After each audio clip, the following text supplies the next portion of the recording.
At some point, when you are playing Dungeons & Dragons, you're going to sit down and realise that I need a villain.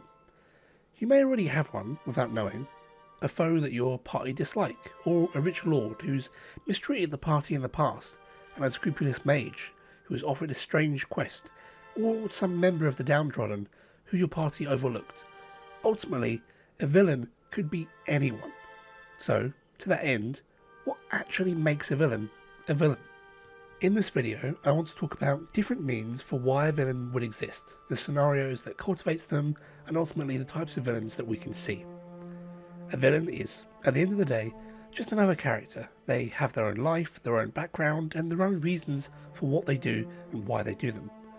When creating a villain, you should first decide on whether you're going to create the character first, or the situation that creates the character. Let's take a traditional calamity for some type of fantasy world and start there. An undead horde is on the rise. I've seen this in loads of games and books and all sorts of things, movies as well. There are swarms of skeletons, fleshy horrors and gargoyles that arise and wreak havoc across the land. We started with a fairly effective situation, but now we need a villain that suits that. When starting this way, you need to consider who would orchestrate such kind of thing. If you're having an uprising, you would need to have someone who's powerful enough to create said uprising. If a enemy army is invading a foreign nation, then someone that could facilitate that invasion. For this, the simplest answer is a powerful necromancer, someone who could actually create the undead. Perhaps they've risen the undead to take power from the kingdom, who's banned necromancy or have denied their scientific works. A more diverse or layered choice could be there is a local lord or plotting noble, and they wish to seize power or the throne, and so they've promised power to the necromancer and made the undead serve both him and the mage. Perhaps there is some spell that binds them both, and so the necromancer cannot easily escape just simply overpowering the noble and becoming the liege lord. Or perhaps they would rather be in the background and let the lord rise to the top. Ultimately, the necromancer is the evil one in this scenario, but the lord is just as bad. They've facilitated all of this happening. They've created the situation which has led to this horrific thing. They are still really the prime villain. The necromancer could be seen as a sort of henchman, while the villain is the villain above the villain. But again, we're building around the scenario, so perhaps it could be even deeper than that still. Perhaps they have a reason for why this is happening. Maybe each night, the undead horde is led by a wailing knight who comes at the head of the army and screams, her harrowing shout going across the fields and awakening the townships. They know the undead are coming, and each night it fills them with dread. What if that was a character that had been risen again? Some wife of the noble lord or wailing widow, which, upon rising, has gone out of control. I'm being vague on this to give the point that villains don't need to be clear-cut. We've taken a very simple scenario in the undead horde and given it many reasons as to why it would happen. The key focus point is that no matter what, the undead are coming, they're coming to take power from the local kingdom, and that runs throughout the entire story. The villains could be any number of those people, or even others still. There could be a greater player above all of this, which set it into motion. But as the players delve deeper, we'll solidify one of those three characters, or something else, entirely, and adapt it into what best fits their engagement. It's adaptive storytelling, wherein the main focus isn't necessarily on the character of the villain, but on the horrors beset against them. But what about on the other end? Let's make a villainous character following RPG tropes, where the villains tend to want the end of the world, but not usually the world itself, but rather the world that we know. They want to reshape it, and so they're often an outcast or someone who just disagrees with the current natural order and would fit something more to their mould, to their view, to their way in which the world should truly be. Taking this again for D&D, a perfect role for this could be an Oathbreaker paladin. Perhaps they were a faithful paladin who was in service to a god of justice and honour, but they rise through the ranks of their order and come closer and closer to becoming that paragon of virtue they want. Their religion in that kingdom very prestiged and is worshipped. Everyone believes in this god and believes in them. It sets a certain prestige and respect upon them until they learn the truth of it all. A character-focused villain, we want this to be about them. We want the story to be about them. And the situation has to kind of force them on this path. The character has to be someone who, whilst the situation around them develops, would choose to continue worsening it. Maybe not necessarily realising that they are worsening it. Regardless, they are forced on this path, and as at the pinnacle of their success, they realise that the king is corrupt, and their order with it, that everything is wrong here, that the local bandits they've slain weren't criminals, but political dissidents rebelling. Perhaps that the local goblin tribe that infested a local mine was actually slaves to the king, and their bloodthirsty murder of innocents was killing the foreman and those that were keeping them in line. It was understandable given the circumstances that were hidden behind a veneer of justice. They couldn't see it, and now that they have, we've created a sort of anti-hero, anti-villain of sorts.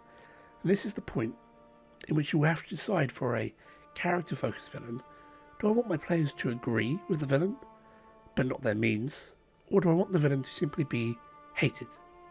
From here, the villain could do two things.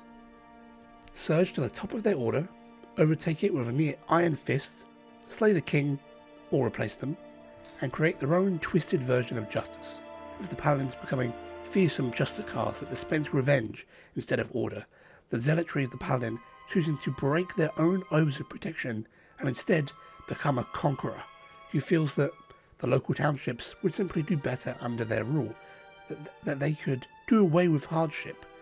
In this, you've made a pretty clear-cut villain. The paladin has gone simply to the proverbial dark side. The trauma of their realization has broken any compassion they had, and they wish to rule through fear and hate. Not because they themselves were fearful or hateful before, but because what they have seen, what the previous leaders have done, has convinced them that they themselves are the only one who can foresee a just world.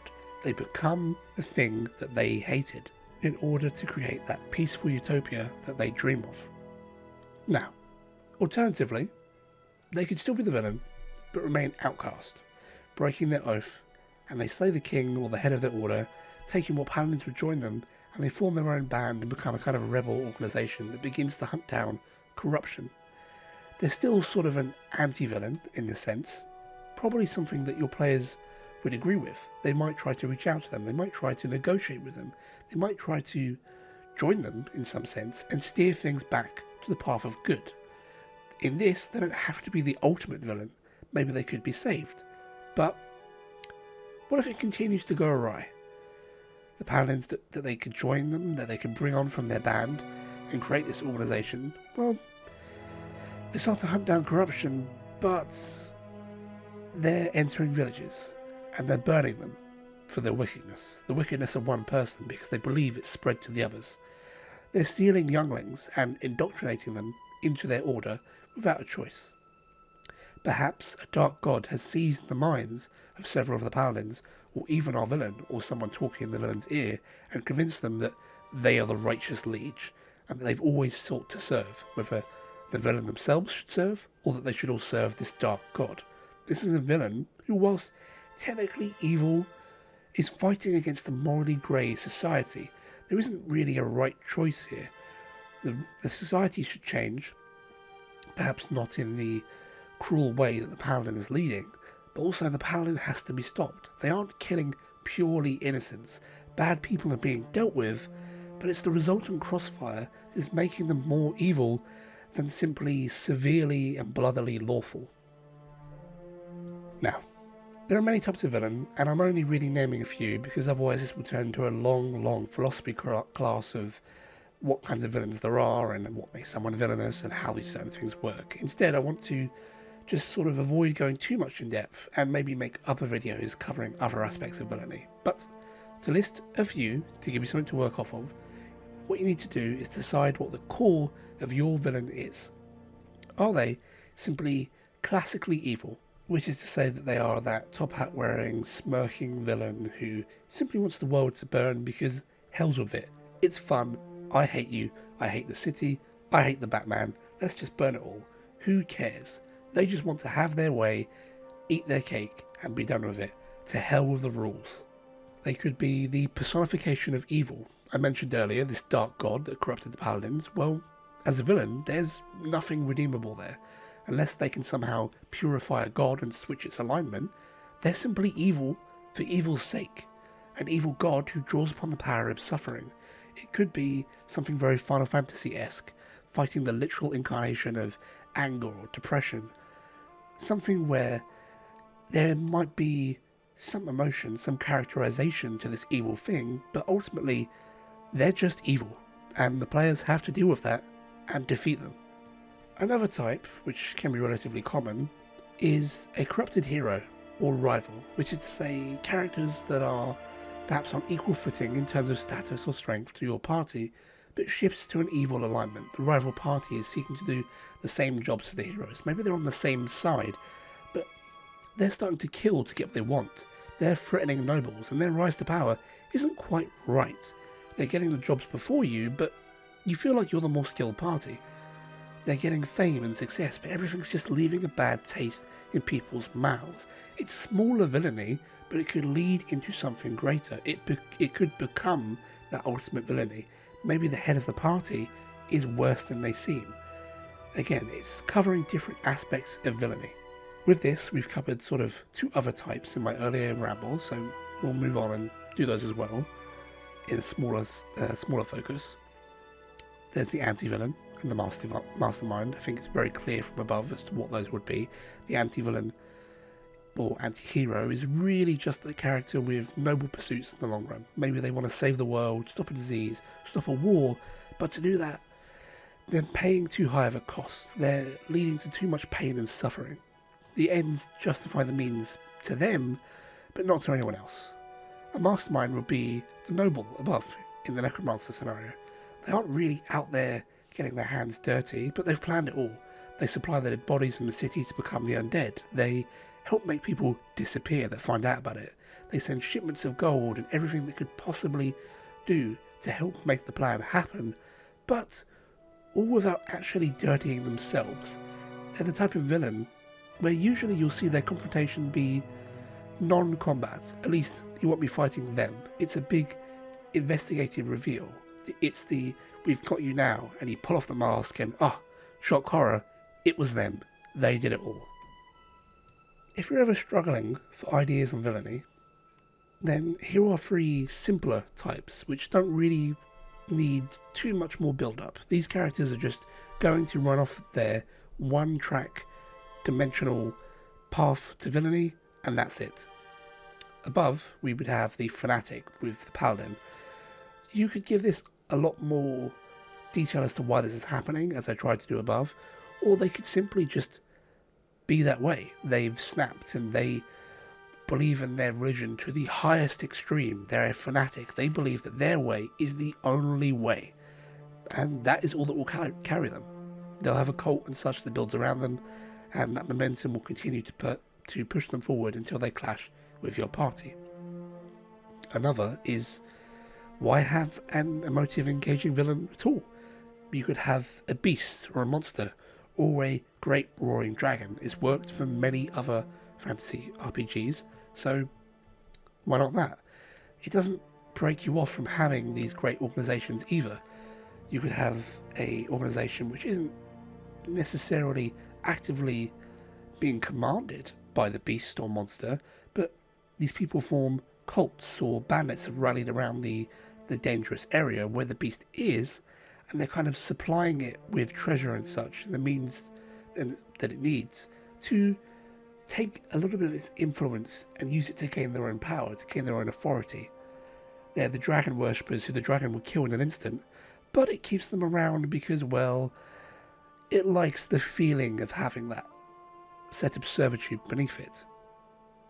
Lastly, we have the tyrants. A tyrant, again, writes themselves. It's the king who starves his people whilst he feasts. It's the lord who overtaxes despite driving his people into poverty that they can't come back from. It's the commander who sees fit to burn villages and salt the fields of his foes despite their surrender. Villains doing villainy is the simple part. It's easy. You have a evil thing happen and you paint it to be the villain that did it. The hard part is to make them compelling. You need reasons for why they did it, which I've tried to kind of paint in this video so far, but you need backgrounds for why they would go that far, and ultimately you need to do it in a way which affects the players to a point where they turn around and go, actually, no, we're not okay with this and we're going to stop it. As always, it's beginning the start of a fantasy book. The players probably aren't in a position to actually stop the villain, but you need to paint it to be a situation where they go, well, it's too much for us right now, but we're still going to push there. We're still going to push to the end, defeat the villain, and become ultimately strong enough to save the realm. But I'll continue about this in another video about villains. In that video, I think we'll talk about the villainous reveal. I think that should be our next part on making villains. The moment of the evil laugh. This is my plan. And you have the long spiel of everything happening and how it's led up to this. Or simply the scenario where everything is falling apart and woe is me, it's the end. But we'll talk about that in the next video. If you got this far, thanks for watching, guys. I really hope that you enjoyed it. I know at times I can be a little rambly, especially in topics where I'm quite invested, but still, I hope that this taught you something or gave you some sort of idea for how to start creating villains.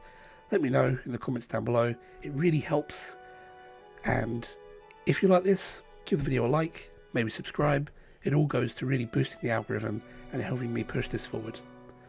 But that's all for now. I will see you in the next video. Goodbye.